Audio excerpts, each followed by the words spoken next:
managed. We are just giving a few more minutes to the other participants to join the call. We shall kick off in about 2 or so minutes. Thank you. Today's webinar on the East Africa Customs changes that we shall be taking you through today. My name is Sandeep Main. I'm an Associate Director with KPMG within the tax and regulatory space. I have been with KPMG for about 12 years, and I will be moderating today's webinar. Before we begin, just a couple of housekeeping rules. As you enter, you will note that you're on mute, but do make use of the chat and the Q&A buttons at the bottom of your screen. This is an engaging and interactive session. If you do have a question that you'd want answered as the presentations go along, then please feel free to interact with us through those two mediums. For today's agenda, we shall have the opening remarks from one of our partners, but the agenda for the day is really about 4 or so presentations, key presentations, which shall be done in about 30 or so 40 minutes. And then thereafter, we shall be having a panel discussion, and I will introduce the panelists at 11 o'clock Kenyan time. And we hope to close the session at 12, which is midday Kenyan time. So to kick us off, I'd like to invite Clive Okwara to give us the opening remarks.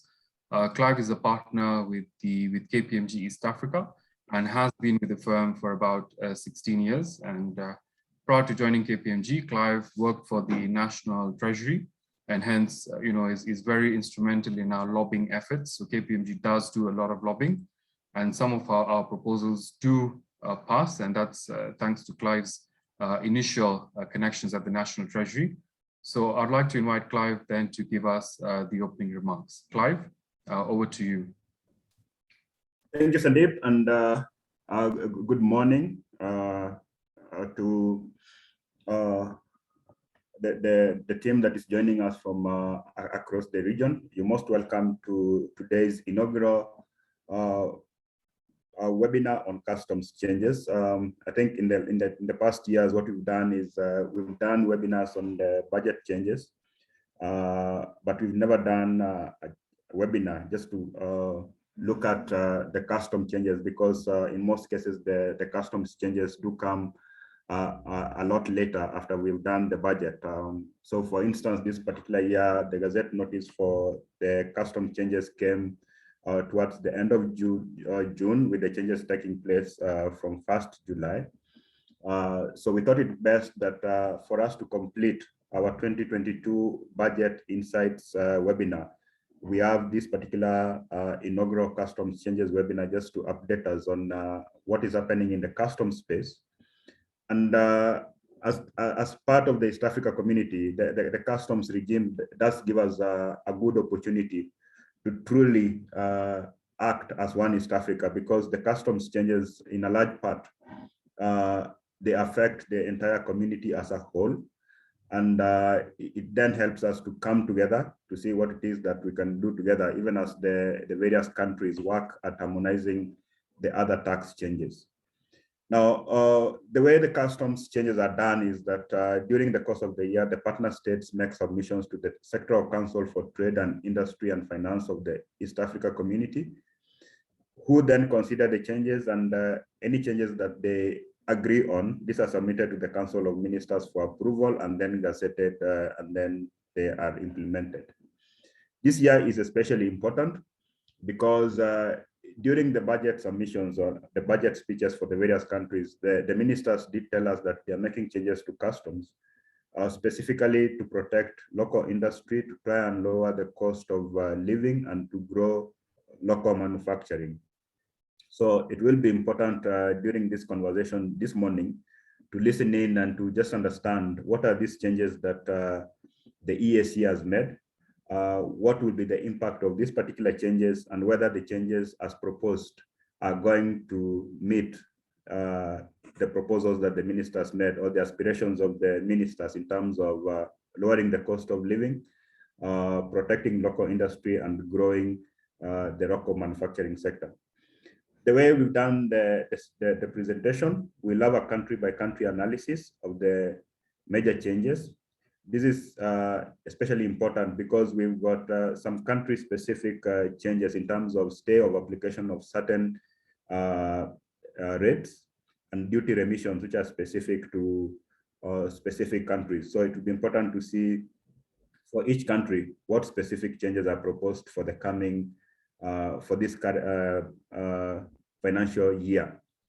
The other thing is, after we've gone through the country-by-country analysis, we have a distinguished panel, which comprises of an experienced team from the Revenue Authority, from industry, from private sector, who will provide us with their perspective of what these particular changes mean to us.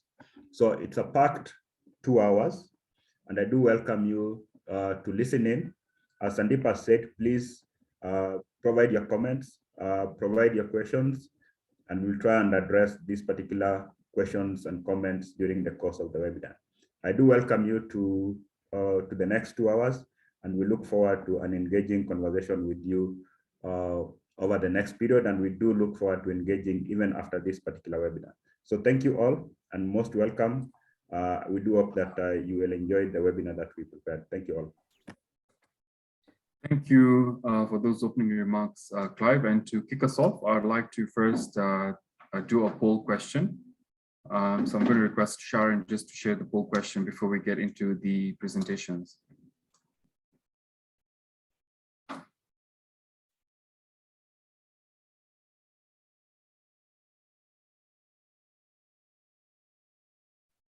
Sharon? Thank you. So you do see a question on your screens, and you have 4 options there. And the question is really around the import duty tax bans. So the question is, how many are going to be in place effective, or are in place effective 1st July 2022? So looking forward to your response. I see we have about 16% that have responded out of the total participation, total number of participants on this particular webinar. Yes, and I can clearly see, and I'm sure everyone can see the results as they're going along. We do have about now 20% of the people who have responded. And it seems that there is a bit of a pull and push between 3, 5, and 4. Okay. Seems like 3 is taking the lead. Okay, going to give this another 15 or so seconds before I close the poll. This is a free question, as in just answer it. Okay, and in 5, 4, 3, 2, 1. I'm going to end the poll with about 60% having participated. And we can clearly see the results. Most of us on this call are of the opinion that indeed there are 3 bans, but today we will tell you how many bans there actually are as we get into this presentation. So moving on to the presentations for the day, allow me to introduce the different presenters from across the region. The first one is Josinita Zeyengo. Josinita is a manager within the KPMG Kenya team, and she has over 16 years experience in delivering customs and excise advisory. Prior to joining KPMG, Josinita was actually with the Kenya Revenue Authority, so a rich experience that she has. The second presenter is Sabato Mwaliki. Sabato is a manager in our Tanzanian practice. He has over 8 years experience in delivering tax and related advisory. Then we have Shifra Sande, who is a senior advisor with our KPMG Uganda team. And she has over 6 years experience in delivering tax related advisories, and she will also be making a presentation. And finally, we have Angelo Musungizi, who's a senior manager within our Rwandan tax within the Rwandan firm. And he has over 20 years of experience in various aspects of tax. So to kick us off, I'm now going to invite Josinita to take us through the first presentation. Josinita, over to you.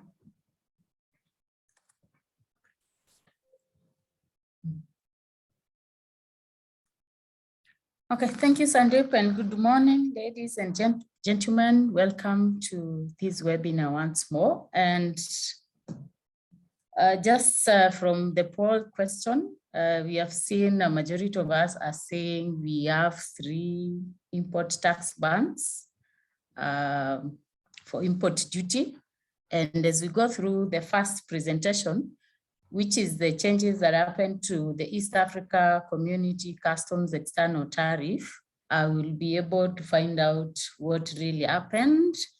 And on the changes that usually happen in the tax arena, I would urge you to keep in tabs with KPMG online sites. Kindly follow me on those different social media. You'll be able to get those tax alerts and you'll be informed. All the same, we shall always keep you informed on any changes that are coming through every time they happen from a customs perspective. So our first presentation will be on the changes to the harmonized system or the HS code, or what is commonly known as the tariff. And these were gazetted on 30th June 2022 as they were approved by EAC Council of Ministers, and they became effective 1st of July 2022. Tariff basically is that system that usually allows us to classify any item that is being imported or exported in and out of East Africa. It's a worldwide document, though each of the specific countries are picked the World Customs Organization HS code and customized it to meet their local needs. For East Africa countries, we operate as one when it comes to customs matters. Therefore, our HS code is one, and that's why I said changes that happen to East Africa Community Customs External Tariff. How often do these changes happen? They happen every 5 years, and it starts with WCO making the amendments to the HS code. And for the WCO HS code 2022, it came into effect in 1st of January 2022. And then the member countries of WCO would borrow from the changes and then customize this into their own country needs. So for East Africa, the changes began last year, and they were finalized in July, and they were gazetted, and as such, they became effective 1st of July. I'm going to just go briefly through the structure of that tariff. And to start with, the tariff has several sections, chapters, and of importance is the general interpretive rules that are usually 6, and they give you guide into how items are supposed to be classified. Then we have section notes.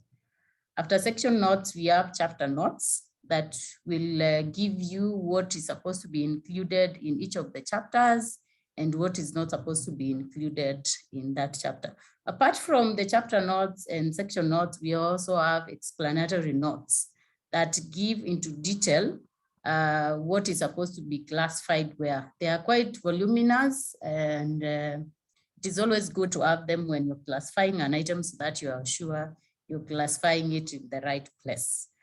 The East Africa CET has 99 chapters, and out of the 99, it's only 97 that are in use.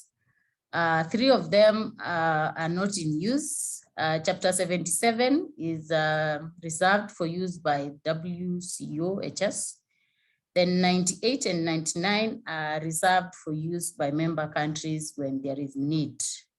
Then we have 1228 headings running all the way from 0101 to 9706. And then we have 5612 subheadings. So that is the structure. Why do these changes happen? There are several reasons why the different member countries, and to be specific, East Africa, why we go ahead to make changes to the tariff. And the first one is public health and safety. You find that there are some items that have been discovered that need to be classified for purposes of importation.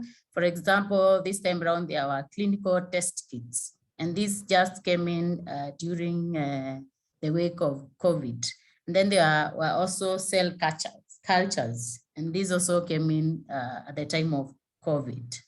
Then we have protection of the society against terrorism. And among the items that were changed or reclassified during the changes in the CET 2022 are electric detonators. Remember, technology is changing day in, day out. And then it is not just the technology of the items that we use, even the items that are used in war are also changing in line with technology. So they are also, to protect the society, there was also dual use goods. I'm just going to mention a few of these reasons. You'll allow me so that I don't take much time. Technological progress will also make it possible or make it a must that some items be reclassified or be classified afresh because they never existed. For example, we have 3D printers. Those are items that were just discovered the other day. We used to have printers, but they were not as advanced as the 3D printers. So once they came into force, there was need for change of the HS code so that they can be classified. And also we have glass fiber, we have metal forming machines and LED light sources. As you know, we've been having the ordinary lights, but the LED light sources just came the other day. Then there could be changes that are necessitated by reclassification. Maybe there is an item that all along it has been very difficult to classify, then this would necessitate reclassification. And some of the items that were reclassified, just to mention a few, are fish meals and powders, yogurt, medical rubber gloves. It was very difficult to differentiate where you would classify a medical glove. Then flat panel displays. Remember, we used to have those curved ones. So with coming in of the flat one, we need to differentiate them from the other ones. So those items were reclassified. Also vehicle windows. Then the changes are also undertaken to take care of editorial amendments. Maybe there are errors in the previous CET. So to correct some anomalies that were in the previous document. So that would be one of the reasons that the changes would be undertaken. How do these amendments happen? There could be changes into the description of the item. And just to give an example, tariff 39/19/90 was changed from in rolls of width exceeding 100 centimeters to in rolls of a width exceeding 20 centimeters and printed. So that's just an example of just a change on the description of the item. And that is one of the ways that the tariff is usually changed. The second way that the tariff is changed is would have splits. Splits happen whereby there is a certain item and there is need to create an extra item within it. Let's say, for example, the rice flour that is given on my screen. Initially, it was just rice flour. But now, because the community felt that they need to charge a different tax rate, there was need to differentiate between rice flour and other. And therefore, tariff 1102.90.00 was split into two, 1102.90.10 and 1102.90.90. Similarly, 2501 usually was just salt. The community saw that there was need for them to have provision for raw salt and another kind of salt. And as you can see there on my screen, any other kind of salt is being charged at 35%. So we are in a position as East Africa to produce our own salt. So we differentiated the two so that any salt that is coming into the country, we can charge more taxes and protect our very, very own. So that is a split. And then the other way that the CET could be changed is merging of tariffs. And this happens where one of them is not useful, or maybe it's causing confusion during classification.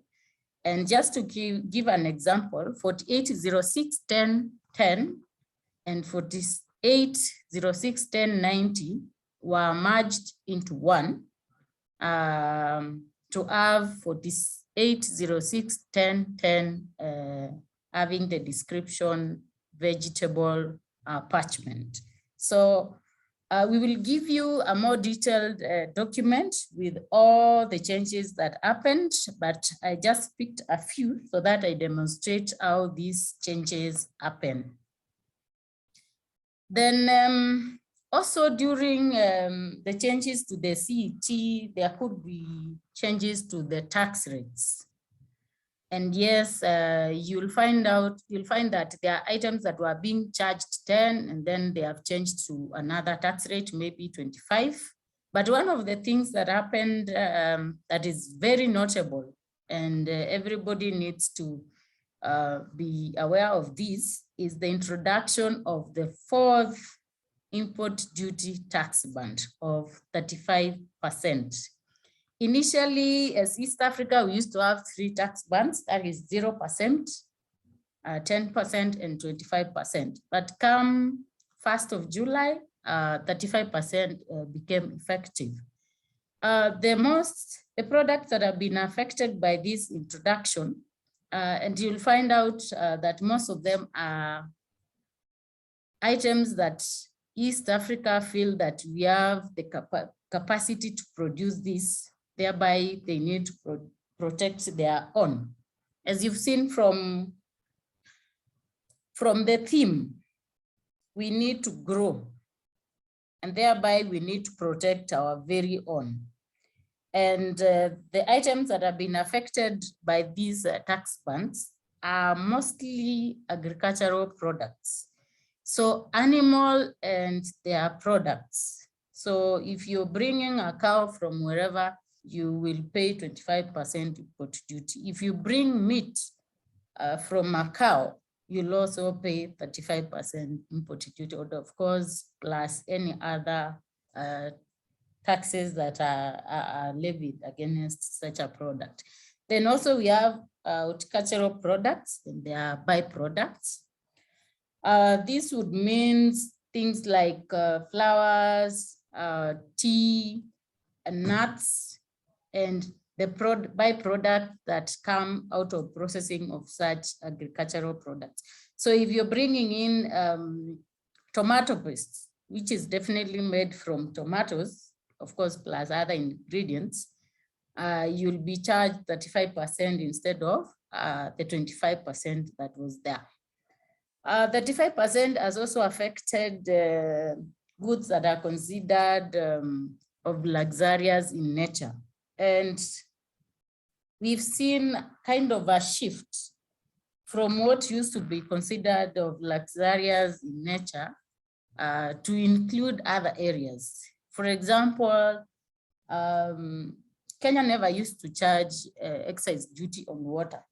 Now it's considered a luxurious item. So it is charged excise duty, and now the import duty has also gone up to 35% from 25%. So human hair, wigs, all kinds of cosmetics, that is lipsticks, foundations, some body oils, they have all been moved from 25% to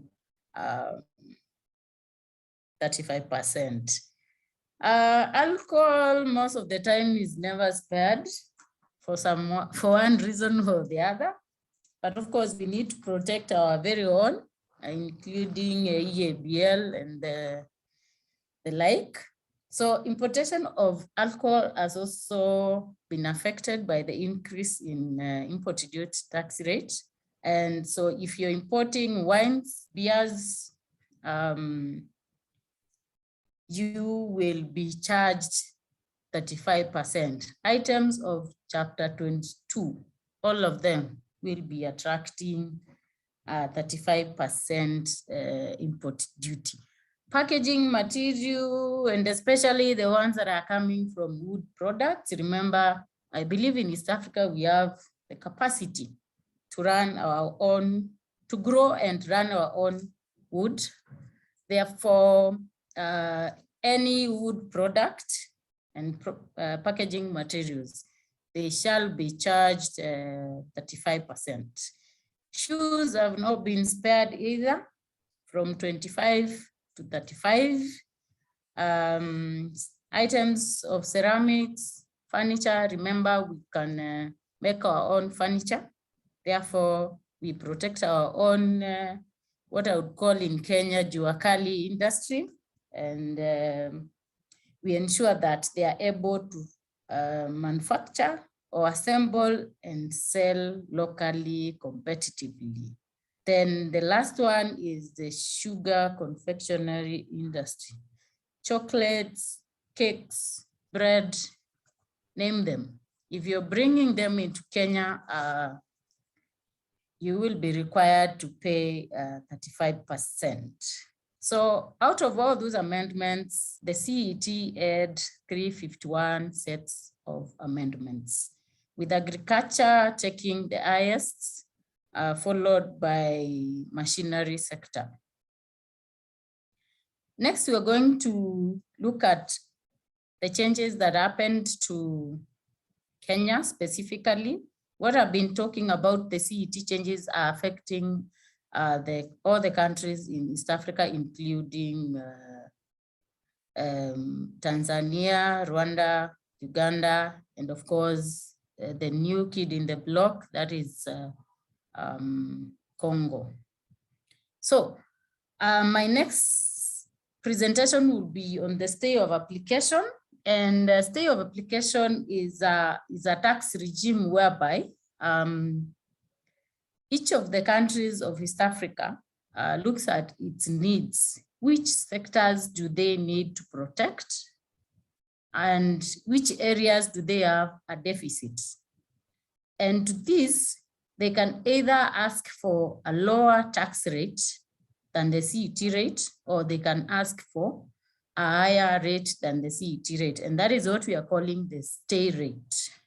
So if they want to protect a certain industry, they would ask for a higher rate than the CET rate. If they need to take care of deficiency or deficit in the production or supply in the country, then they would ask for a lower rate. And just to name a few, these slides will be shared with you, so you will be able to go through them one by one. The first item for Kenya is the mobile phones. So instead of the mobile phones being charged 0%, Kenya requested for a stay of application of 25%.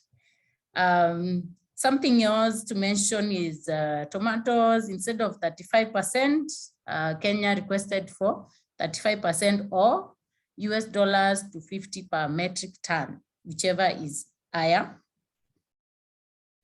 Then we have tiles to protect definitely our local industries. As you are aware, we have some industries in Kajiado that are making good tiles.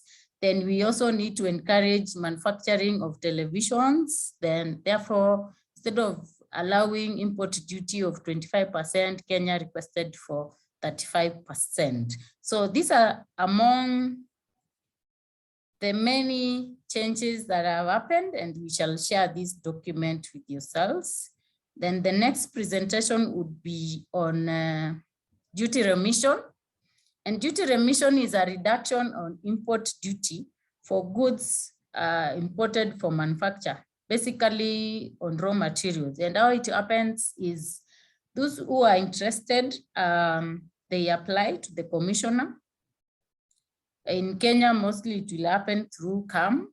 And then once the commissioner, through the committee that is established, looks at it and they feel that it qualifies, the same will be forwarded to East Africa.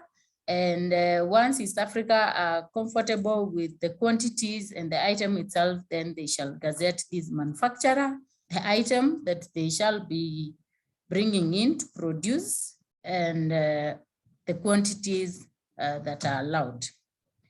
But there are conditions to use of remissions. If the finished product is sold in East Africa, then the taxes are paid if you had been licensed to produce export product. But if you had been licensed to produce items that are considered of importance into the country, then you'll not be paying. When you're exporting the goods, taxes are not payable. So among the remissions for Kenya specifically, one of them is mobile phones manufacture. As you have seen, Kenya has increased the import duty rate. At the same time, they have reduced the raw materials for manufacture of mobile phones and allowed that item to be produced under duty remission. That shows you that the country is very keen on having mobile phones produced locally. Then another item is inputs for manufacture of lubricants. They are supposed to be brought in at 10%, but the remission rate is at 0%, so that we are able to manufacture our own lubricants. Then just to mention another one is we are encouraging as a country manufacture or making of clothes. So Kenya has requested for remission of 10% and not 25% of woven fabric for purposes of making clothes that will be exported into outside of Kenya. So those are examples of the remissions that are available in Kenya. And as I've said, the list is pretty long, so we shall be sharing the list with you immediately after this webinar. Kindly allow me to say thank you for your time and invite my colleague Sabato Mwaliki to take you through the changes that happened in Tanzania. Welcome, Sabato.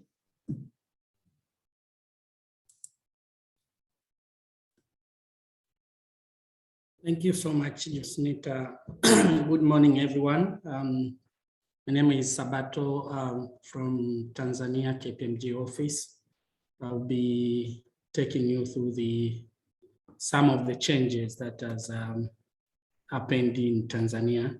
Please allow me to switch off my video as I proceed.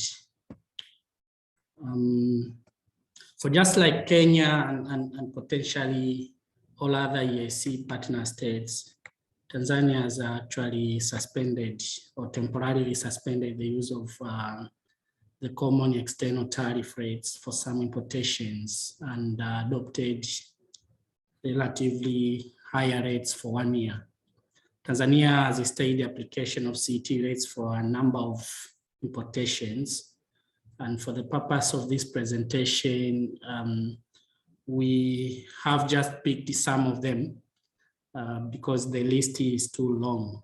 So the list projected here is actually not exhaustive, but as Josinita has repeatedly said, we'll be sharing the comprehensive list. And if there is anything that interests you and is not captured in our discussion, you can actually raise it in the chat box and we can be able to discuss, or probably offline after this discussion, and can always come back to us and we can have a discussion.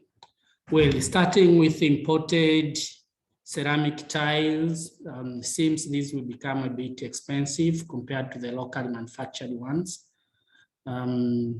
because the CET rate of 25 is stayed, and instead we'll be using a rate of 35% for 1 year.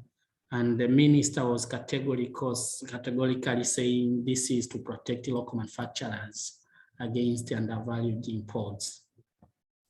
And for a similar purpose, a decision has been made to stay application of the current CET rates for a number of flat-rolled products of iron or non-alloy steel, and apply a duty rate of 25 or $250 per metric ton, whichever is higher.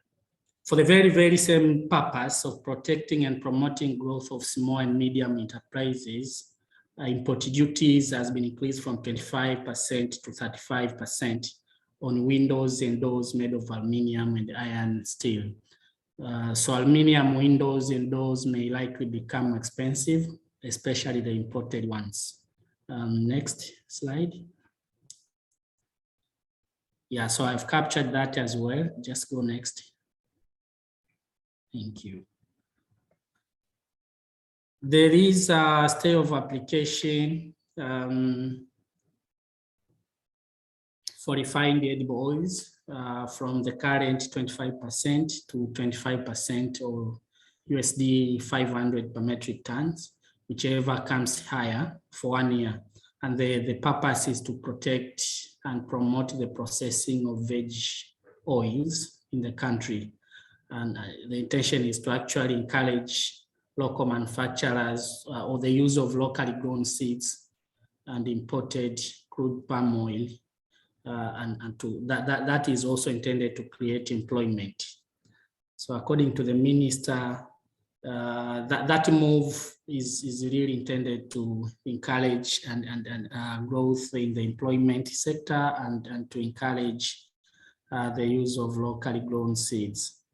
Baby diapers, the imported baby diapers are likely to become again relatively expensive compared to the locally manufactured, because there is a stay of application of the current 25% to 35% for 1 year. And again, the purpose is to protect local manufacturers. And in that, if you listen to the minister's speech, you noted him specifically mentioned we have capacity. We have production capacity to meet the demand in the country. So that is why the baby diapers have been increased in terms of the duty rates to protect the local manufacturers. Now, it's not clear whether the local one will become less expensive, or they will also upgrade the prices to match the market and end up with the same story next year. There is also, with the same intention of promoting the growth of local manufacturers of foodie flavor, the raw materials used to manufacture foodie flavor have been limited in terms of import duties for 1 year. So they will be imported at the rate of 0% instead of 10% to just promote the local manufacturers. To decongest the big cities here, especially Dar es Salaam, those BRT buses will be imported at the rate of 10% for 1 year instead of 25%. So I hope we'll see more of them coming. And if you are sitting in Dar es Salaam, you will see a number of these projects going on in the big roads that are normally congested. So this measure is intended to decongest the city by bringing in more of those transport buses, the BRT. On worn items of clothing or worn items of footwear and any other worn articles, the proposal is to stay application of the current 35 or USD 0.4 per kg to 35% for 1 year. And you will see that this is actually a change that is coming from almost every country across the region. You will see this from Rwanda, Uganda, and as you proceed, you come to know this is a bit common across. Where the minister said the purpose is to protect the consumer welfare. But if you look at this, you may be wondering then how does this protect the consumer welfare, or is it to make it a bit affordable? So maybe it's not clear what is the real purpose, but yes, the rate is now maintained at 35%, removing the 0.4, the fixed rate.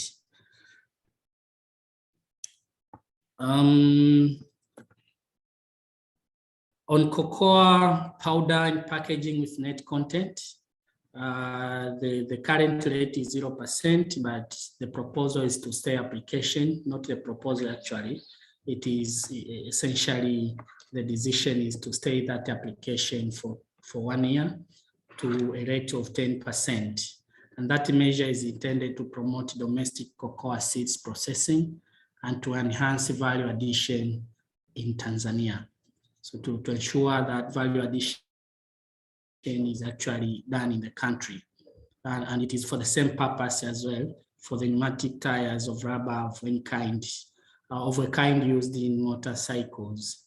That measure is again intended to encourage domestic investment in the production of those tires in Tanzania. Next.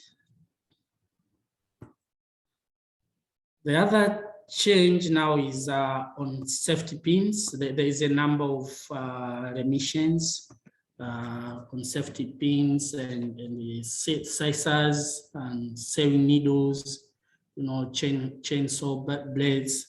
There is a number of duty remissions here, and as I said initially, this list is not exhaustive.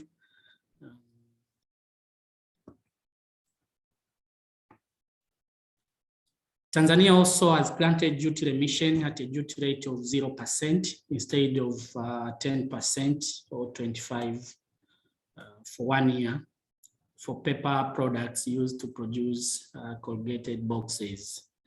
The objective of the measure is to encourage domestic investment in production of those boxes and to reduce the cost of packaging materials.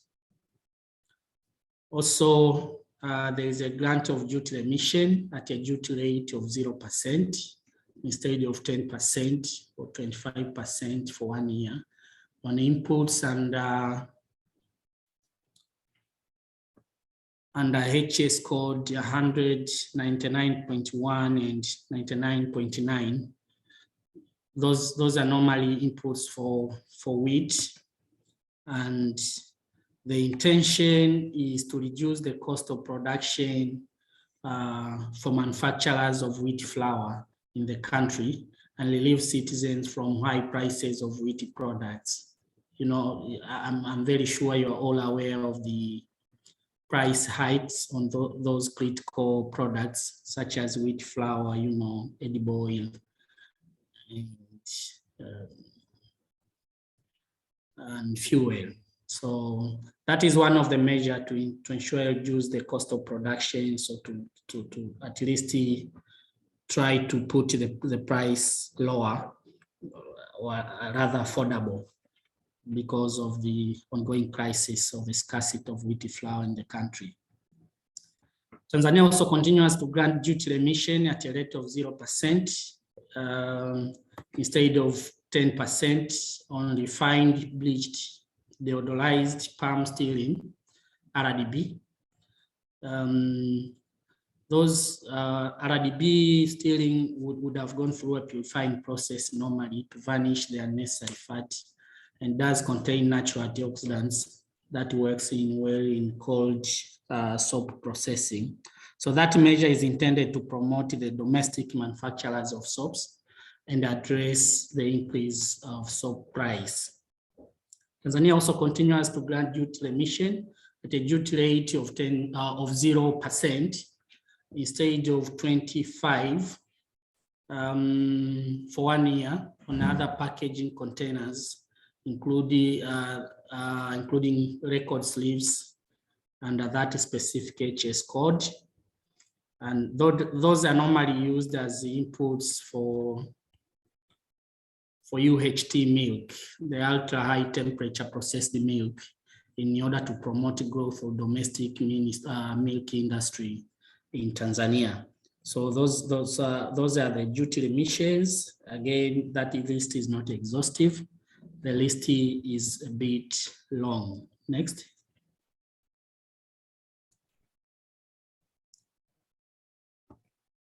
The other change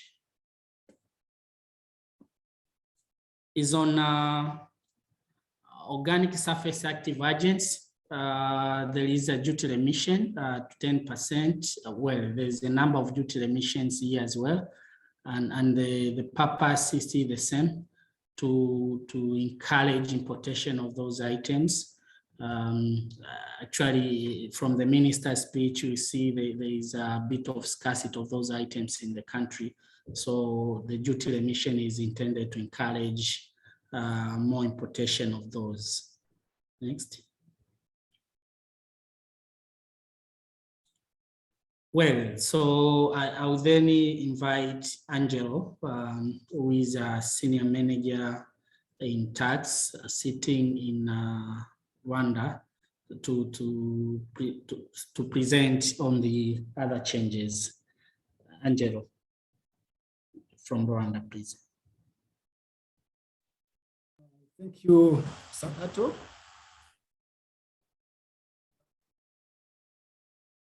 Rwanda actually, Rwanda and Burundi.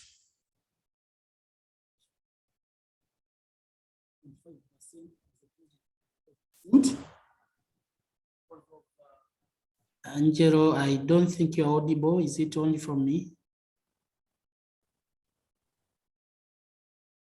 You can't hear me now? Yeah, we can hear you now. Thank you. Sorry for that. I was saying that Rwanda and Burundi have opted for the maximum rate of 25% because of some factors, such as the geographical location. These are undeveloped countries, and their level of industrialization is still low. But let alone then the rest of the East African countries adopt the maximum rate of 35%. Because of that, they have also requested for the state of application of tariff on some important commodities for the country. One of them, as you can see here on the screen, Josenita, please confirm that you can hear me. Yes, we can hear you, Angelo. Go ahead. Okay, thank you. Some of the key commodities that Rwanda opted for the stay of application of tariff. For example, electric and hybrid vehicles. And the reason is for protection of the environment. Because when it comes to protecting the environment, Rwanda stands out as number one. You know, has banned out things like the use of polythene bags and so on. So the environment has to remain there. Electric motorcycles, the same reason. And they have started assembling these motorcycles in Kigali. Then there are some commodities like worn items of clothes. These ones, the duty has increased because of protection of domestic industry. The other one is of course, as Sabato indicated, for transportation, the buses. Buses carrying more people are also encouraged to be imported into the country, and therefore the stay of application of zero has been requested, so that importers can import these buses at cheap prices. Road tractors and semi-trailers, the same, imported now at 0% in Rwanda. This is to improve the infrastructure, the agriculture, and so on. Then we have motor vehicles of gross weight exceeding 20 tons. This is to encourage the transport of commodities. As you know, Rwanda is a road country, therefore it uses this transport more than any other of the EAC countries. Other tanks, tanker and trailers carrying petroleum products and so on also needed in the country, and therefore they are taxed at zero when they are imported. The wheelbarrows from agriculture have been put at 35 because they want to encourage assembling these wheelbarrows in the country, and we have factories doing that. Honey, natural honey, and artificial is also taxed at 35, the maximum rate, because we have apiary industry growing up in Uganda. Some need or whole need rice. This one, it has also been reduced because of factors to deal with the cost of food in the country, and sugar, of course. Because it's ingredient for most of the products that we make here in Rwanda. Therefore, the stock application has come down as opposed to what it was before. Then next, soap and organic surface active products, the rate remain at 25%, as opposed to 35% applied by the rest of the countries in the East African community. Wheat is a key import for Rwanda, and therefore the stock application is at 0%. This happened even before the Russia and Ukraine war that affected the supply of wheat. Still, Rwanda wanted wheat more than any other food commodity. Other activities, other imports like the leather, further prepared after tanning or pressed. So this we also in Rwanda they want to contribute the development of the local industries in terms of apparel. Therefore, anything to do with apparel and shoe manufacture has to be the raw materials has to come at a lower rate, which is 0%. Next. These are the construction materials to also encourage the local production of these like steel bars and so on. There is a need for raw materials to come into the country at a lower price. However, the stock application has reduced 20%. They have not put it at zero. Telecommunication equipment importation, they now pay 0%. Because this encourage the digitalization of the economy. Goods imported for the use of armed forces, this is to quota for the welfare of the armed forces that have been 0%.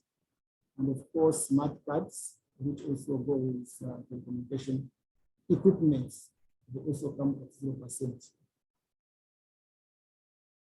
Detailed emissions, the rest of the countries are doing, but also has a long list, actually more than other countries of detailed emission, because the manufacturers are crying that when they pay tariff on these raw materials, or these materials they use, then they are not able to compete within the region. So they have been asking for detailed emission of various commodities, and some of them here inputs for the assembly and manufacture of mobile phones. Rwanda is positioning itself as an IT hub in the region. Therefore, mobile phones and the assembly parts come at 0%. Input for assembly of LED and CFL bulbs and LED street lights also come at 0. Ovens and gas cooker, they come at 0. And also inputs for assembly of speakers.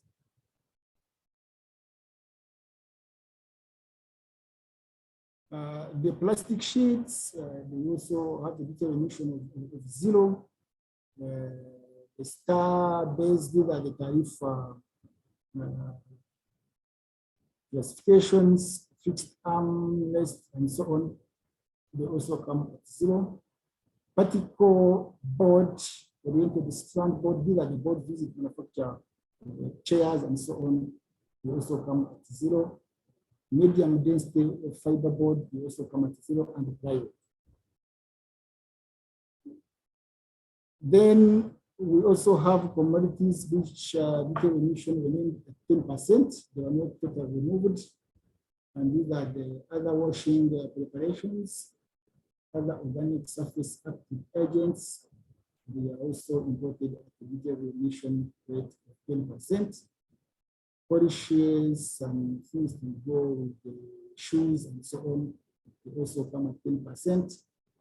The glues, the hardeners, they come at 10%. And other adhesives based on rubber, plastic, plastic, they come at 10%. Next. So those are some of the what I picked, but the list for Rwanda is long. You will get the details in the shared material. Thank you. Let me also invite Shifra Sunday to present for Uganda. Thank you for listening to me.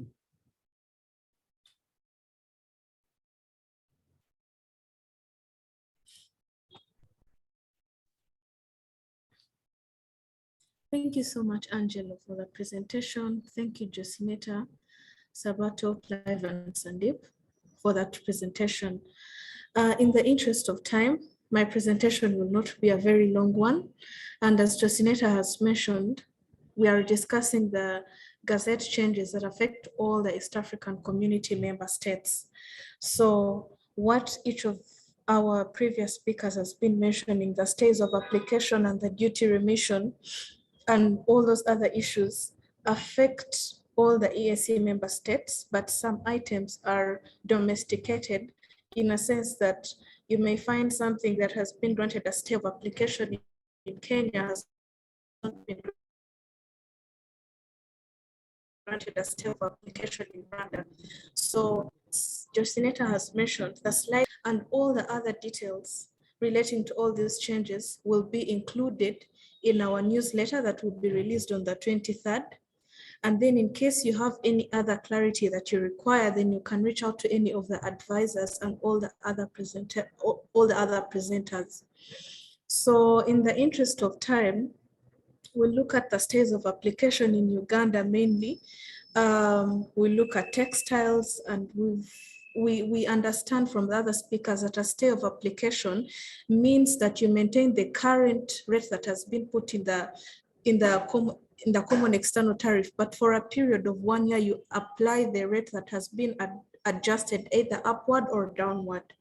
So items that fall under stays of application for Uganda, we have textiles, garments, and equipments and used to manufacture textile and other textile products. Josineta, we can move to the next slide. Yes, so other items that have been granted stay of application include surgical and examination gloves, ready to non-alcoholic and ready to drink juices, and then mobile phones, and then mama kits. So it's important to understand, before we leave that page, it's important to understand that the stays of application, as you can see, the EAC CET rate for non-alcoholic ready to drink juices has been maintained, but for the rest of this period, for the next 1 year, they'll be at 60%. So you can reach out to any of our advisors in case you need to have any clarity on any of those other issues. Let's move to the next slide, Jos. Remission, as Josineta and the other presenters have explained, is granted to manufacturers mainly as an export promotion move to encourage manufacturing for to encourage manufacturing for export. So if you reach out to us and you want to know if your item has been granted remission, then we'll also let you know. But for some of the key issues, assembly of phones has been granted remission. So meaning if you import materials and inputs for use in the manufacture of mobile phones, then you'll be granted a remission. Then there's unassembled speakers, and then there's unassembled floor and table fans, parts of chains, bicycles, and industrial machinery. And then input for manufacture of furniture will also be granted a remission. And then there's other listed other items that we cannot all list, as the lists are very long and not exhaustive, but those can be included in our newsletter. Please be sure to subscribe to our newsletter and see what we have to show you next. Josineta, we can move to the next slide. Yes, now sensitive items. When Josineta was explaining the structure of the EAC-CET, we have to note that previously the rate was between 0, 10, and 25%. 35% was a sensitive items, was under the sensitive items. But in this case, 35% has been moved from the 35% has been moved from the sensitive items list and now included as a new tariff band. So that means that the sensitive item list now includes any items whose duty rate is over and above 35%. Why do we call them sensitive items? We call them sensitive items because probably we already have enough production of those items in our countries. We want to protect our local industries. We already have enough demand to meet those. So we call them sensitive items in a sense that if we put a 0% rate on items like sugar, then we shall have too much of those items imported in our countries, which would hurt our local market and producers and manufacturers. So any items that are over and above 35% now form the new sensitive items list in the new CET rates. And that applies for all the East African Community member states. In summary, these changes apply to all the EAC member states, but it's important that you reach out to any of our advisors to be sure of what is country specific and what really affects your business in context of the different jurisdictions that you apply. Thank you so much, Josineta. I think that's my training in summary. Thank you. Thank you very much, Shifra, Angelo, Sabato, and Josineta for those key updates for our participants. And before we get into the next session, and we're doing pretty well from a time perspective, and before we do get into the next session, I'd like to just have a short poll question. So Sharon, kindly just share the poll question. So the question is really if we are all aware that we can actually contribute to some of the changes through lobbying efforts. Are we all aware that we can do this? And if we are, do we know how exactly we are meant to lobby? Because each and every country, so from a tax perspective, if you have changes, say, in Kenya, you go through the National Treasury, and there are different processes that happen thereafter. But from now a customs perspective, which is now covering EAC, are we aware of first that we can actually lobby some of the negative impacted changes? And if we are, do we know how to go about it? So I'm going to give a few more, maybe a couple of minutes for all the delegates to give their answer. Please do so. I'm seeing actually majority of us on this call say that they are aware that they can lobby these changes. Okay, maybe another 5 or so seconds. Keep them coming in. I see we are at about 50% response. Okay. I'm going to close in 5, 4, 3, 2, 1. Okay, let's see the results.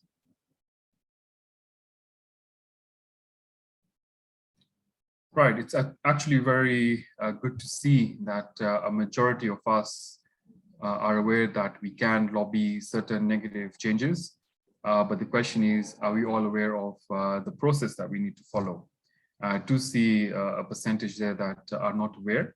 And this will be some of the things that we shall be discussing in the panel discussion now. So as we get into that, allow me to introduce my panel. The first person is Nancy Nyetich. Nancy is a Deputy Commissioner with Policy and International Affairs at the Kenya Revenue Authority. And within the Customs and Border Control Department. And her role is that she oversees the implementation of the various custom laws and related tax laws. And she's also an advocate of the High Court and a certified secretary and tax administrator. So before joining Revenue Authority, she was previously with ENY as an indirect senior manager. Nancy, you can switch on your camera and say a quick hello to our audience as well.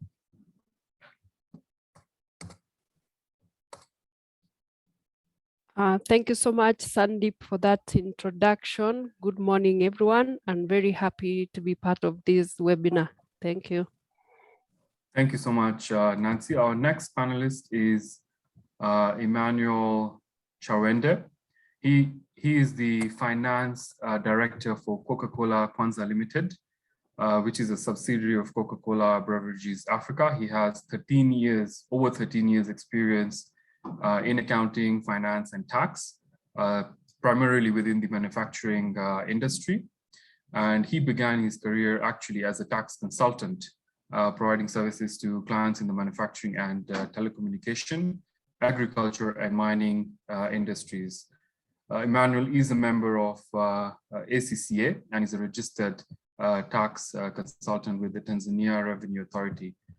Emmanuel, you can, I see you switch the camera, you can say a quick hello to our delegates. Morning, everyone. Happy to participate in this lovely webinar. I hope we're going to have a very constructive discussion. Thank you. Thank you very much, Emmanuel. Our next panelist is Alphonse Quizera, and Alphonse is an external leadership and advocacy. He leads an external leadership and advocacy for the Rwanda Association of Manufacturers, called RAM, where he was previously the Assistant Executive Director. He is a member of several trade technical committees in Rwanda and has successfully advocated for revision in EAC common external tariff, electricity tariffs for industries in Rwanda, and is a member of the drafting team of the EAC Industrial Competitiveness Report 2017 to promote the manufacturing sector. Alphonse, maybe you can say a quick hello. I know you had some challenges with the video, so you can just say a quick hello to our delegates. Good morning. I'm happy to be with you. Thank you, Alphonse. And finally, we have Edgar Mukasa, who's a senior manager within our KPMG Ugandan practice. He has over 11 years experience in providing tax and related advisory services to clientele within Uganda. He is actually our lead for customs and tax in Uganda and has been providing these services to our clients. He was also recently seconded to Moscow, where not recently, in the recent past, where he has obtained experience or expertise in taxation of various industries. So Edgar, welcome, and maybe you can switch on your camera and say hello to our delegates.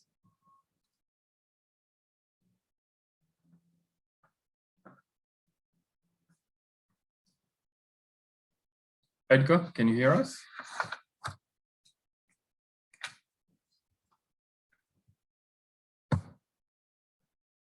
You're on mute. Okay, there we go. Thank you. Thank you, Sandeep, for the introduction.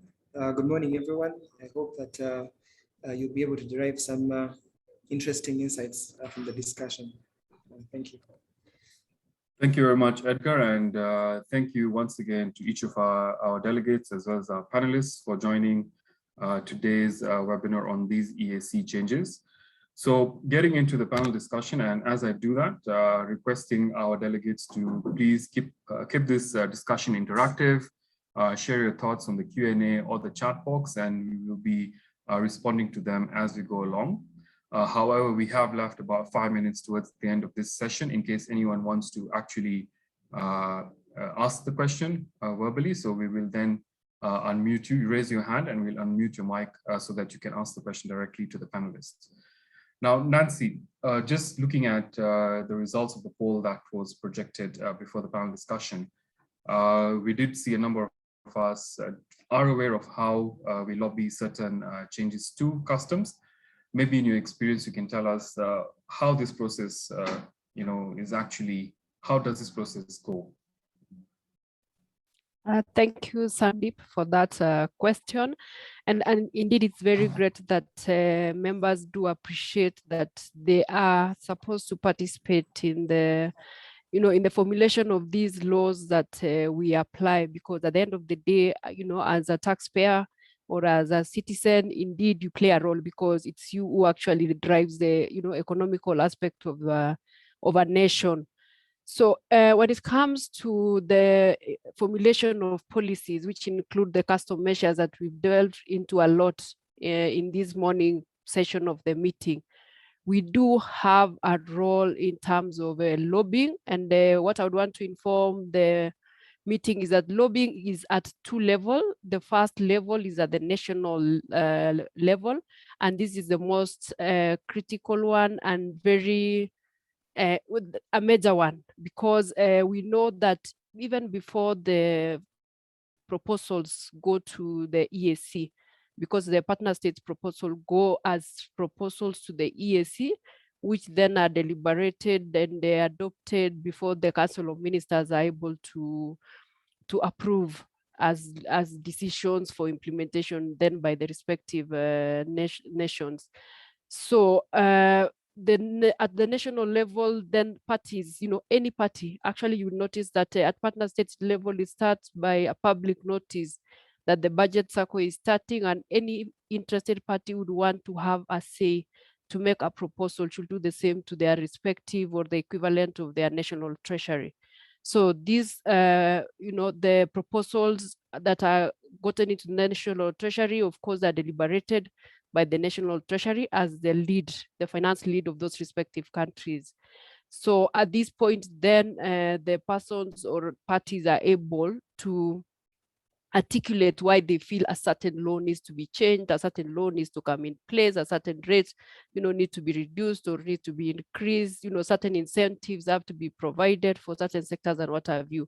So this then presents a very good opportunity when it comes to lobbying. And as has been indicated by Sandeep and his team, one of the best and easiest ways to do what we call a structured and organized way of lobbying, where, for example, you involve your consultants, you involve your, like your membership, like if you are a member of the Kenya Association of Manufacturers for Kenya, if you are a member of the Private Sector Alliance, if you are a member of, the lobby groups actually, which lobby many other issues other than the fiscal matters.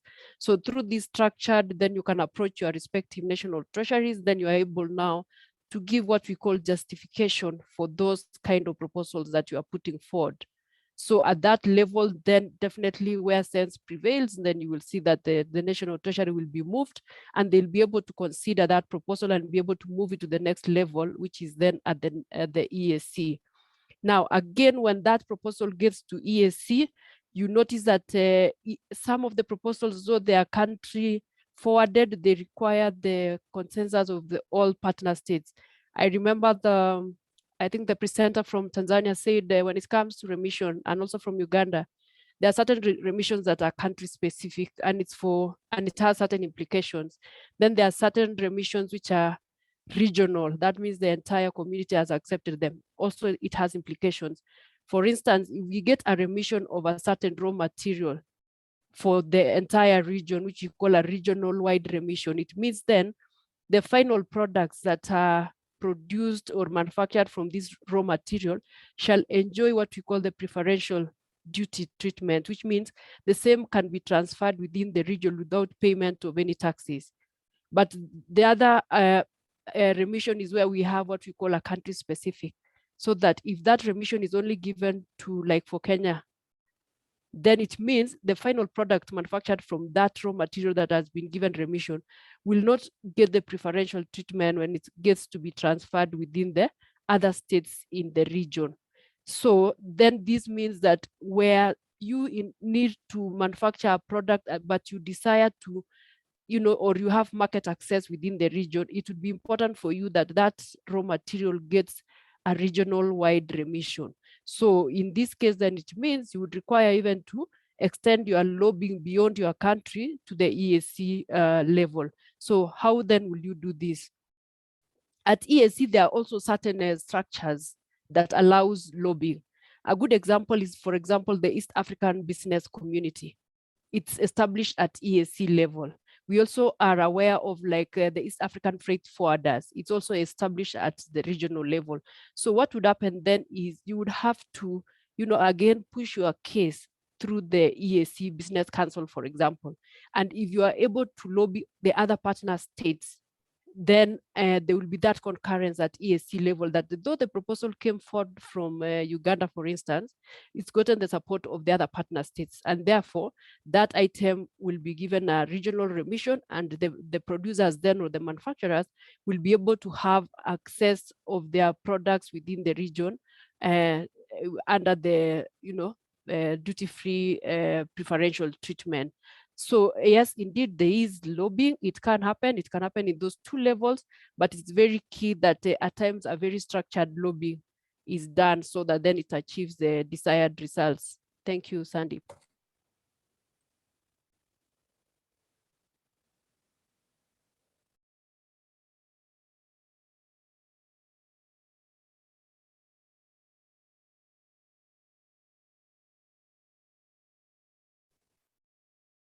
Sandeep, over to you.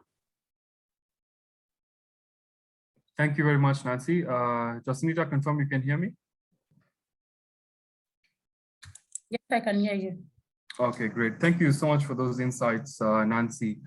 And it makes sense that what I heard from you is that essentially there has to be a collaborative effort between the different partner states if indeed we want those remissions to apply across board and not just in one country. But and I'll come back to you a bit later, but moving to you, Alphonse. So having spent some time with RAM, do you think that these changes actually speak to the EAC budget theme, which is really around economic recovery and enhancing productive sectors to improve livelihoods? So is it really going to achieve that agenda? Alphonse, if you can hear me.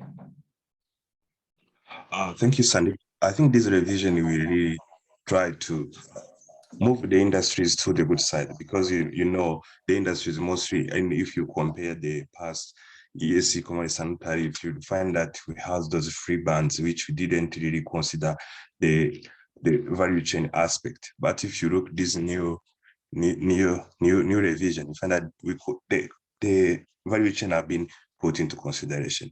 That we assist in the implementation of the EAC industrialization, and also to help to increase the intra-EAC trade. That means that the business within the EAC partner states will increase between countries, because you will find countries prefer to import from outside of the EAC, while those products which are importing outside the EAC are available within the EAC. By adding that fourth band, it's to encourage people to try to source they need domestically. So now that means that those productive sectors, we have the opportunity to grow, and also we create more employment, and also that means that the countries, even our balance of payment will be stable. So I think I can give it up to Sandy. Thank you very much, Alphonse, for that. And again, moving to you, Emmanuel. So from a Tanzanian perspective, and given your background in manufacturing, Tanzania is trying to be self-reliant, say, for example, on edible oils, through importing and also planting palm oil seeds. So essentially, what are the commodities do you think, can be produced or manufactured locally to cushion as well, even the EAC partner states from this world trade wars and make us self-reliant? Okay, thank you, Sandeep, for that good question.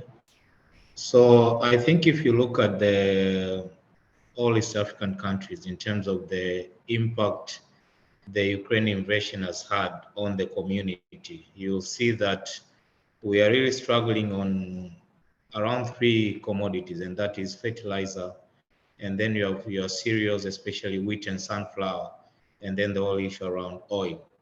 So yes, we are making strides, but I think one is we need to have a plan as a community, especially around fertilizer. And fertilizer is key because of its knock-on effect on agricultural production, but also food security, which eventually also has effect on all other these items, because once you don't have food security, then you have to import food and all that. Then you actually basically the household purchase, or the consumer purchase, is actually shrinking, and then from that it actually affects all the other products within the region. So we need to have a plan, and if you look at the WFP statistics that were done this year, just the impact on the rise on fertilizer prices is expected to impact around 7.2 million tons of production of cereal for the whole East African community this year alone. So you can see that the impact fertilizer has on agricultural production and even subsequently to food security. So we need to have a plan around that. It's good to see that at least in these changes, for example, for Tanzania, there has been a reduction of rate in terms of inputs to manufacturers of fertilizers to 0%. So that is just kind of try to have that to boost or promote local production, just to make sure that at least we are able to provide ourselves. But of course, you will understand that the challenge around that as well is there's still substantial inputs that we need to get for us to produce fertilizer. So we still need to go around that area. And also from a recent study that was done, you will see that just to set up a small plant of nitrogen, you really need to have sufficient demand from more than one country. So at least with what we have seen, we know that as the East African community, we are not sufficient on that area. It is an opportunity in terms of the demand being there. Now it's just for us, the government, collaborating with the private sector to see how can we act with speed to make sure that we actually capitalize on this opportunity. And then the other one, as I said, is cereal production. It's very interesting that the East African community already has a food security action plan, which was actually from 2011 to 2025. And that plan is very detailed. It actually shows what are the constraints for the East African community to kind of reach the food security level that we have. But the challenge has always been, and similar to what we have right now, is we have a hardware, which is the legislative changes, which kind of set up the framework for us to kind of develop and do what we want to do. But most of the time, we actually forget the administrative and procedural changes that are required to supplement the legislative changes. And if you ask me at the end of the day, and I would give an example, for sugar production in Tanzania, we have always had this protection in terms of having a higher rate on import duty for domestic sugar from outside. But 10 years ago, in 2012, 2011, most of the sugar producers locally were almost bankrupt and wanted to close shop, while these measures were always there. But then the real trick, or what gave us traction, was a change in 2015 around control of importation. So rather than importation being done by traders, that role was given to the sugar producers themselves. Just by that, 2 years down the line, you now have all the sugar producers having plans to expand. You have, for example, Kilombero Sugar, part of Ilovo. Now they are thinking of doubling production from the current 130 tons to 260. So if you look at it, the real traction actually just came from control around importation. Yes, after having that control, the legislative protection in terms of having higher rates. So I think it's very important as we have this. Yes, we need to really act with speed, and as we all know, even all of us in businesses now, if you did your forecast probably in Q1 for full year, I'm sure now if you look at that forecast, you really are wondering why you're not achieving the results that you forecasted, because there is a lot of there are a lot of dynamics that are changing real time. It's almost that you need to actually update yourself every month. So even with the governments, yes, the plan has been put in place and it's for a full year, but really, can we act with speed to make sure that we capitalize the opportunities that are there, and also being cognizant that all the other African countries are also being affected the same, and everyone else is also having plans to make sure they capitalize. So the question comes in, who will act with speed or the required speed to really capitalize on this?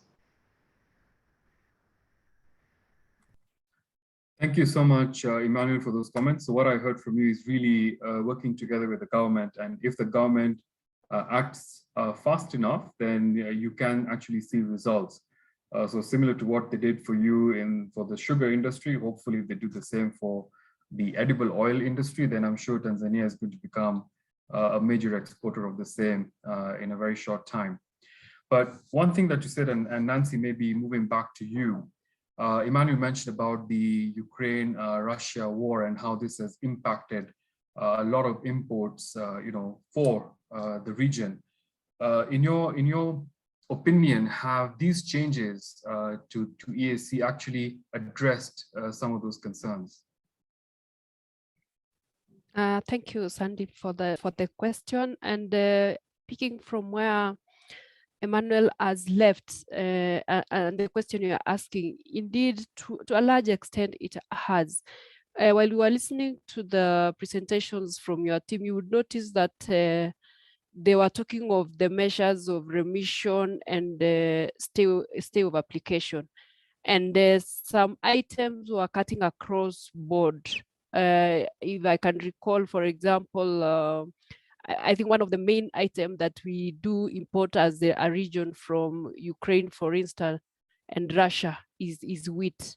And when the submissions were being done, we noted that wheat has been given remission by Kenya and Tanzania. That means then that they will be importing at 10% to be able to make it affordable. That is the final product that is being manufactured from wheat. For Rwanda, and Rwanda is actually doing a stay to bring in at 0%, I think, and also likewise to Burundi. So essentially then, what actually happened is that I tend to think the countries found themselves in a very difficult position when the war broke out, and they found that though there were certain changes that were already in the pipeline, because something like the CET review that yielded the upper band of 35% had been ongoing for quite a while. But when the Ukraine-Russia war just came in the other day in March, then the budget had to be completed in June. I think then the partner states found themselves needing to make these very fast decisions on how then to survive within these circumstances. So we've seen it in the measures. The remission definitely is to ensure that the prices, though they are still rocketing, are still being mitigated to a big and major extent. So we see also even edible oil, while in the CET review it had been placed at 35%. We note that Kenya, Tanzania, they've actually stayed that 35% for this financial year to be able to apply. I think Kenya will be applying 25 or 500 metric tons per USD per metric ton, and Tanzania will be applying 25. Likewise to Rwanda. So essentially, I think the communication we are getting from the government is that yes, we have to step in and ensure that we try and balance, and more so for the common mwananchi, that at the end of the day, the cost of living is mitigated as much as possible. Of course, definitely also even outside what we see as customs measures, we also note that definitely at also national levels, the governments have done a lot to be able to mitigate the same. Thank you, Sandeep.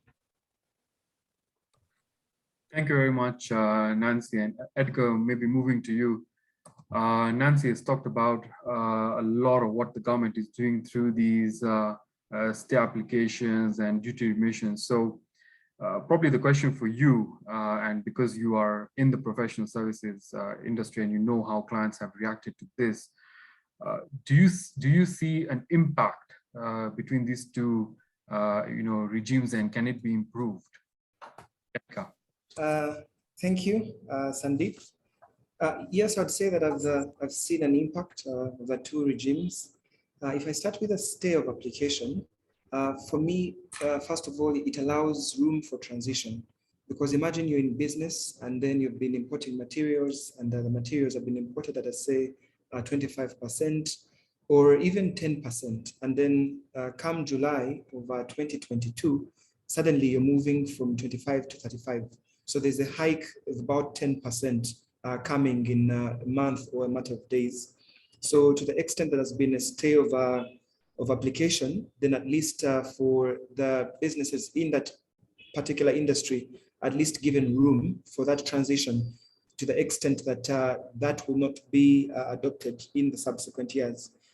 The other aspect is to do with protection of industry. Because of course, if the government has then been able to, from their own view, or probably from the statistics that have been maintained, they've seen that there's certain growth of particular industries, then to the extent that these hikes that are coming in with the most recent 35% coming in, then that stay of application could then enable them to protect the industries, such that then that hike doesn't cause constraints that would curtail the growth of the particular industries in that sense. Of course, the same extends to the investors, and to the extent that a particular country has adopted the stay of application, then there's a high likelihood that the investors in those particular industries are going to be encouraged to continue investing in that activity. Looking at the duty remission definitely is very helpful, because again, it leads to a significant reduction in the cost of doing particular business, to the extent that then that particular taxpayer does not necessarily need to pay the taxes on those materials, to the extent that those items are going to be exported. And then in the same sense, I believe that it also does boost growth of the manufacturing industry, because to the extent that there will be a reduction in the rates of inputs for the raw materials, then it's likely that the manufacturers in that particular sector will be encouraged to continue with this. That, though, doesn't mean that there is nothing that can be done to improve those particular application of the regimes. To begin with, Sandeep, in the poll that we had earlier, you noticed that there was a 22% that didn't of taxpayers that are probably not aware of the level of involvement that they can have in policy and the like. So probably there is a lot more sensitization that is still required for both for taxpayers and also for the different representatives in terms of the government, to understand the responsibility and the obligations that they have in that respect, such that then probably the benefit can extend to a wider community. The other aspect, probably looking at duty remission, maybe the way we could look at it from my own perspective, now that we have the East African community, probably looking at some of those aspects cutting across East Africa, as opposed to having some limitations coming from a country perspective. And of course, the other aspect for the duty remission that comes in is the long processes that come with having this approved, because it's not automatic. You have to apply to the commissioner. The commissioner needs to review your particular circumstances and convince themselves that you do qualify for it. So that at times could be long and tedious process, which could curtail business or the speed at which business can be done, and as such, not as effective.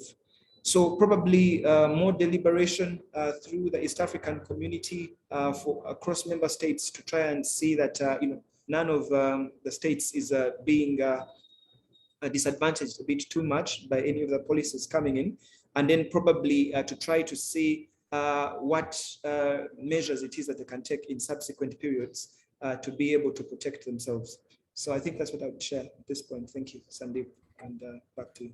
Yeah, thank you so much, Edgar, for that. I think what I pulled out from you is really around the duty remission. So yes, it's there, available for utilization, but then the process, as you had mentioned, is quite tedious. And a lot of taxpayers, when they do opt for duty remissions, it can take a bit of a time before they actually get it. And in the interim, then, they do suffer from a trade perspective. And maybe, again, what you mentioned together with what Nancy had said is about collaborative approach. If all the countries can then work together to make these processes seamless and better. And I'm sure at some point in the very near future, I think technology is going to play a huge role in ensuring that things are done then faster from you in that perspective. So thank you very much for that, Edgar. Digressing slightly and moving to now the not so good things, and Alphonse, maybe I'm going to ask you to comment on this. So a number of the partner states are also not very happy with the new tariffs, and when they've already checked in. What is your view on this, and what do you think, given your experience with manufacturers, what is the reaction to some of these negative changes? Alphonse? Yeah, thank you, Sandeep. Most of the reaction have been positive, but there are some manufacturers who are raising the issue that there are some raw materials, intermediate, because we target mostly the target one are the final product, but the final product which are not really as of now are available in the region. Some manufacturers are saying our intermediate products are not. Sorry. And we are not getting our raw materials on the rate which was the one on which on 25, because now they have been moved to 35, but it's just a very limited number of people who raise that issue. Because if you look on generally, manufacturers are happy with the current rate of 35 because it is helping them to be able to compete with the imports. Because if you look at the product coming from China and the product coming from Turkey and out of East Africa, you find that those are coming cheaper. And with the lower rate on the final product, which without a differentiation between the product which have been produced locally and the one which is coming from outside, you find that putting in place that fourth ban really help the industries, because now they are able to compete with those products with that margin of 10%. So now, despite that small percentage of people who have been affected, but also to be corrected, because within the revision, talking to the government, we are able to request a stay of application to those products. Like Nancy said, there is always a discussion between the private sector and the government to see how the stay of application can be applied to those specific products which are being affected right now. Back to you, Sandeep. Thank you so much for that, Alphonse. So essentially what I've heard you say, and during the presentations, it does appear that the EAC partner states are committed to some extent to try and support the local industries. So Emmanuel, moving to you, what do you think could have been done better from this perspective? And I do know that some of these have been covered, but given your experience, what do you think could have been done better to then further cushion the local manufacturers? Okay, thank you, Sandy, for that. So yeah, we must commend the East African community, the ministers and all the parties involved, in terms of they did all the best they could. And you can see, even as Nancy highlighted, in terms of consultations. We did also the consultation through the EABC, and you can see the move to the fourth band, the aim, or rather the target is to get around $18.9 million in terms of boosting intra-East Africa trade. So I think we are very good at that space. But again, maybe how can we, even with the little changes that we have currently, how can we extract maximum value out of it? So one, I think, as the business community, but also the government and its agencies, we really need to improve and build trusted relationships on the field rather than outside the meetings. Because if you look at the changes, if you look at the papers, everything seems okay. And in terms of, we are all aligned in terms of the objectives. But it's very unfortunate at times, and that is what is very frustrating to the business community when it comes to implementation, and some of these things cannot come into fruition. So for example, I'll give an experience last year. We had challenges in terms of importing industrial sugar in the country because of the lead times and all that. So we saw an opportunity in terms of, there was a consignment that was going to our sister company in Uganda and was imported through Kenya at the Mombasa port. So we thought that because we needed to act with speed, we could divert that shipment. Instead of going to Uganda, it could then come to our side in Tanzania. So we did all the necessary arrangements and all that. We were supposed to clear around 30 trucks of sugar. We were able to initially clear 10 trucks within a span of 3 to 5 days. But then all of a sudden, there are challenges in clearing the rest of the trucks, and it took around 21 days just to clear the remaining trucks. So then these are some of the things that actually make you wonder if there is alignment at a ministerial level and at a community level. Is there similar alignment at operational levels? Is it cascaded down to the people who are actually implementing these changes? You find that there is an initiative that has been put in place, but you wouldn't be surprised if you see in the newspaper tomorrow that there are challenges importing maize from Tanzania to Kenya, or there are challenges importing dairy products from Kenya to Tanzania. So it goes back to my earlier point that I think overall we need to be satisfied with the initial changes that have been done. And given that the community as well as the governments have given away in doing these changes in terms of some of the revenue, the question is, with these changes, how can we capitalize on this in terms of making it actionable? And for us as a business community, collaborating with the government, extracting maximum value out of it. Thank you, Sandy. Thank you so much, Emmanuel. That's quite interesting to hear. So just going back to your comment, you said the first couple of 10 trucks in about 2 to 3 days, and then the balance in 21 days. Is that correct? Yes, that's correct. And you're saying this is because of the challenges between the law and what is actually implemented?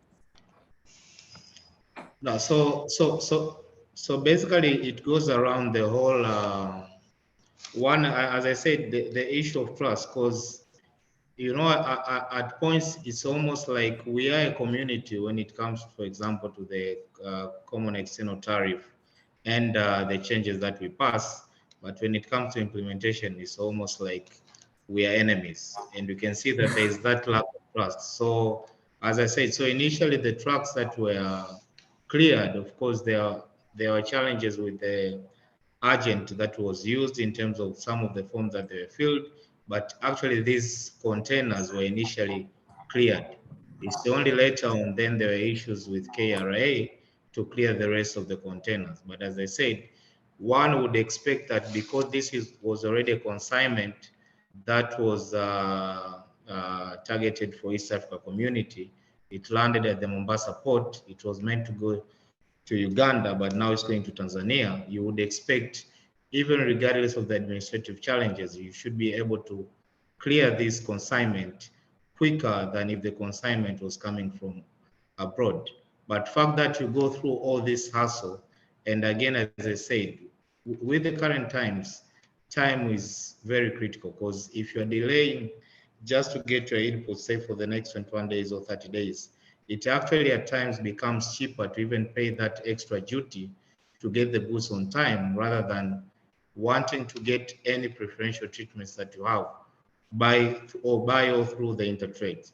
So as I said, it's just to see how can we also improve the actual relationship on the field, so that we can actually get maximum value out of these legislative changes that, as I said, are kind of putting the framework, but then you need to have all these procedural and administrative changes to support the same.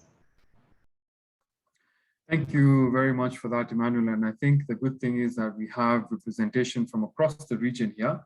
And what you have also said is, again, in sync with what we've been talking about. I think the theme here is really collaboration and working together. But moving to you, Nancy, and this is really the final question from our end. Hearing what Emmanuel said, Alphonse said, Edgar has said, it seems like the different EAC partner states are at different stages of development. The question is that in order for us to get now more or less aligned, do you think the new tariffs are going to deepen the issue of asymmetry?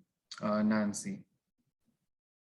Thank you, Sandeep, for that question. And I note what the submission from Emmanuel, and it reads into what you're saying, that as it were, as a community, we are at different levels of development. And indeed, also, I think where it's actually very good is when we look at the starting point, the original legal source documents for the establishment of the communities, that there was recognition of this aspect, that definitely not all partner states are at the same level or are likely to be at the same level in the near future.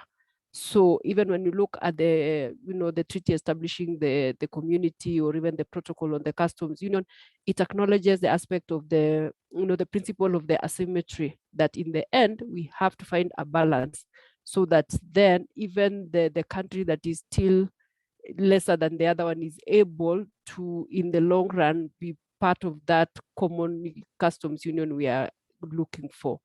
Now, that said, the new changes indeed clearly would definitely be, have the same impact when it comes to asymmetry. And I think even from what we've seen already with the new, the legal notice that we are implementing, how different countries have reacted is a clear indication of the different level of development.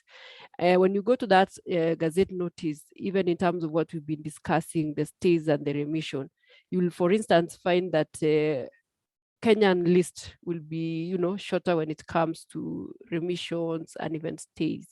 When we are talking of a country like, Burundi, then because of their level of development, you will find their list of remissions, their list of stays is quite huge. And of course, the same thing even for the Republic of Rwanda. So basically what we are saying is that the principle of asymmetry is part and parcel of the whole integration as a customs union. And again, now with the new rates, then it means definitely there has to be that proviso that that will allow that the countries that are faring well will lead in the elimination of these tariff barriers, so that they are able definitely to pull the rest and be able to get to the far end together. Of course, when you also look at the objectives behind the community and even the principles, then one of the things is to try and sustain itself. One of the things is to try and promote industrialization, good living for its citizens. How would it achieve that? To definitely achieve that by looking within itself. And if it's going to look within itself, then the concept of asymmetry will still have to play a role, because that who is able should be able to provide for the other one. And actually, it becomes a circle, because if what the Republic of Kenya is able to produce and supply within the region, even in terms of what Emmanuel is saying, would be easier, because then we don't even need to look beyond the region when we are looking for our consumption. We should be able to produce and consume what, as much as possible, we have within ourselves, so that where we are going to look beyond the region, then it has to be for that which actually we do not have.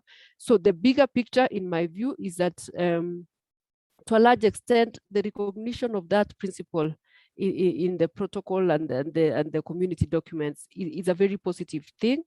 The introduction of the new tariffs, again, we note that it was a very negotiated process, because I am sure those who are in the picture will realize there was a lot of pull and push.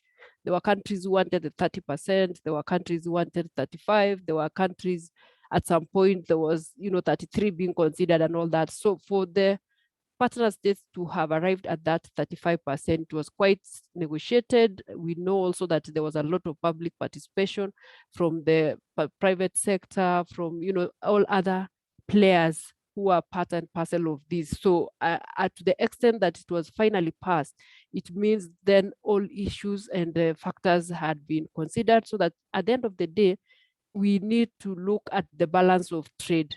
And I think from the recent past, statistics have shown that indeed, even with the principle of asymmetry, all is well. Because when you look at the balance of trade between Kenya and Tanzania, and you look at between Kenya and Uganda, even when you look at between Rwanda and Uganda, it shows a positive impact of what the integration is geared towards. So Sandeep, I would want to conclude by saying that the introduction of new rates does not bring really much variance when it comes to the principle of asymmetry. It actually endorses and promotes, so that at the end, that integration that the community is desiring in terms of customs will be achieved, and indeed sooner than later. Thank you. Thank you so much, Nancy. And that brings us to the end of the panel discussion. Just like to appreciate our distinguished panel who took time off their busy schedules to share their thoughts and opinions with the wider participants on this webinar today. And with that, I would like to now invite Steve Nganga, who's our Associate Director within KPMG East Africa, sitting in the Kenyan office. He also doubles up as the lead for transfer pricing, and transfer pricing and customs have a very strong correlation. Steve will then give us the closing remarks. Steve, over to you. And thank you everyone once again. Thank you, Sandeep. And thanks everyone for staying with us about 2 hours now. It shows the kind of engagement, the kind of discussion that we are having today, and the importance that comes with tax in our business. Part of me actually thinks it's a good thing that we had to separate the custom issues from the other tax issues, because in ordinary circumstances, we do find discussing the main tax heads of Income Tax Act, VAT Act, and at times custom is related. So maybe it's something to adopt in future, that we can have a specific session to discuss about customs and engage within ourselves. I was listening to our panelists there, and one of the things that hit me is that the days where we used to say tax does not travel are long gone. If you listen from Rwanda, if you listen the conversation from Uganda, Tanzania, even here in Kenya, the theme is the same. We are at a place in our life where we are finding that the policy conversation, the conversation around tax is more or less the same. And everything that is happening across the region has an impact in one country, has an impact on all of us. So I guess this is a conversation that we need to keep going. The presentation covered quite a number of areas. And I know someone has requested for us to share the slides. I will confirm that we will share the slides. There are a number of questions that have also come through. I'll confirm that we've responded to those. And for those that will keep coming through before the end of this webinar, we'll also respond to the same. And then we'll generate a report together with the presentation and share with all of you. So my need is to say thank you to all of you, the participants, the presenters, the panelists. I mean, it's been an amazing 2 hours. And thank you so much for spending that 2 hours with us. Before I let you go, the survey has just been shared on the chat. So effectively what you're doing as KPMG, we've designed a tax function self-assessment survey. Now the idea is for us as taxpayers to assess the performance of our tax function. The survey is anonymous. So whatever information you share with us, you cannot be assured that remain anonymous. The most important thing for us is to be able to pull the information together and generate a report that then you can use within your business to assess where you are, how is the performance of your tax function as compared to the rest of the business. The survey focuses on key pillars of tax. What does it take to have a successful tax function? Is it strategy and governance?